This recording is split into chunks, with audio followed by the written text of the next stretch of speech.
Սա Ուլվի Հասանլին է, ով Աբզաս մեդիայի տնօրենն էր, ադրբեջանական, դատապարտվել է 9 տարի ազատազրկման։ Սա Սևինչ Վագիվ Գզնա, ով Աբզաս մեդիայի գլխավոր խմբագիրն էր, դատապարտվել է 9 տարի ազատազրկման։ Սա Հաֆիզ Բաբալին է, քննող լրագրող, դատապարտվել է 9 տարի ազատազրկման։ 2025 թվին անցած տարի են դատապարտվել։ Սա Ֆարիդ Մեհրալիզադեն է, Ազատություն ռադիոկայանի լրագրողը, Ազատությունից մարդ կա, դատապարտվել է 9 տարի ազատազրկման։ Սա Էլնարա Գասիմովան է, Գասիմով, 8 տարի ազատազրկման է դատապարտվել, Աբզաս մեդիայի։ Սա Նարգիս Աբսալամովան է, Աբզաս մեդիայի լրագրող, տարի ազատազրկման։ Կեկալովնա էլի Աբզաս մեդիայից փոխտնօրենն է 7.5 տարի, 7 տարի 6 ամիս ազատազրկում։ Սա քերից մեկն է Բահրուս Սամադովը, ով քաղաքագետ է,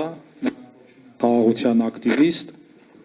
նա հայ-ադրբեջանական խաղաղության համար է միշտ հանդես եկել, որ խաղաղ ապրեն հայերն ու ադրբեջանցիները,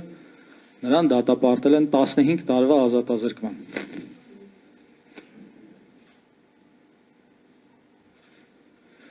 Սա Նովրուզալի Մամադովն է, նոր դեպք չի, 2009 թվականի դեպք է, լեզվաբան, բանասիրական գիտություն, Թալիշների առաջնորդ, 2009 թվականին սպանել են ադրբեջանական բանտում, Ալիևի ռեժիմ։ Ֆահրադին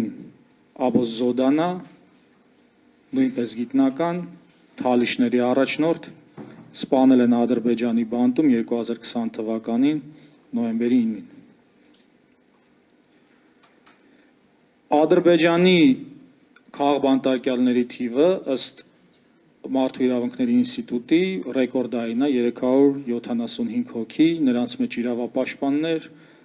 ակտիվիստներ, քաղաքագետներ, գիտնականներ, լրագրողներ ու կրոնի հարցերով բազմաթիվ դատապարտվածներ։ Ինչի համար է սա կարևոր մեր քաղաքբանտարկյալների հարցերում։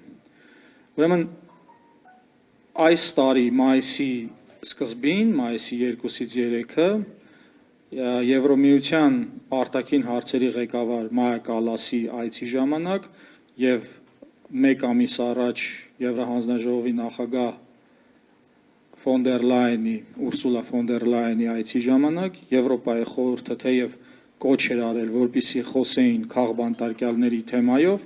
բայց այդ երկու պաշտոնյաներն էլ Եվրոմիության գնացել էին եւ որևէ բառ չէին ասել դե պարզա, ոչ մեր Բաքվի պատանների, ոչ էլ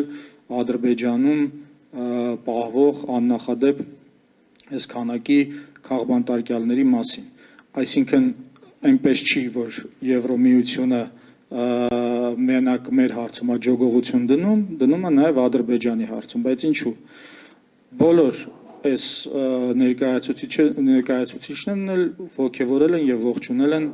խաղաղության գործընթացը։ Փաստորեն, թե Ադրբեջանի քաղաքբանտարկյալները, որոնց մեջ նաև կան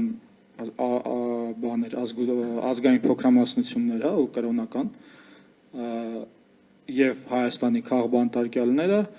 ստորադասվում են այս գործընթացի աշխարհաքաղաքական գործընթացի առաջ եւ ստորադասվում է մարդու իրավունքների գերակայությունը եւ փաստացի դուրս է գալիս, որ թե մեր, թե Ադրբեջանի այս քաղաքբանտարկյալները նրանք խաղաղության բանտարկյալներ են։ Ու սրանից հետևում է, որ ճակատը այս ռեժիմների Ալիևյան եւ Նիկոլական ռեժիմի ընդհանուր է ու ընդհանուր այս բռնապետական համակարգի դեմ է։ Սա ես ներկայացնում եմ նրա համար, որովհետև այս մեր հանձնաժողովի մեջ նաև ճյուղ է լինելու զբաղվելու հենց այս հարցերով, հատկապես թալիշների հարցերով, որոնց ոչ միայն ազատությունն են սահմանափակվում, այլ նաև այնտեղ մշակութային, կրոնի, կրթության հարցերն են սահմանափակվում եւ այս իմաստով նաև Հայաստանը փաստորեն եւ Հայաստանի քաղաքացիները դեր ունեն ստանձնելու մարդու իրավունքների գերակայությունը կրկին ապահովելու եւ փրկելու Եվրոպան իր իսկ որդեգրած արժեքների աղճատումից։ Շնորհակալություն, այսքան։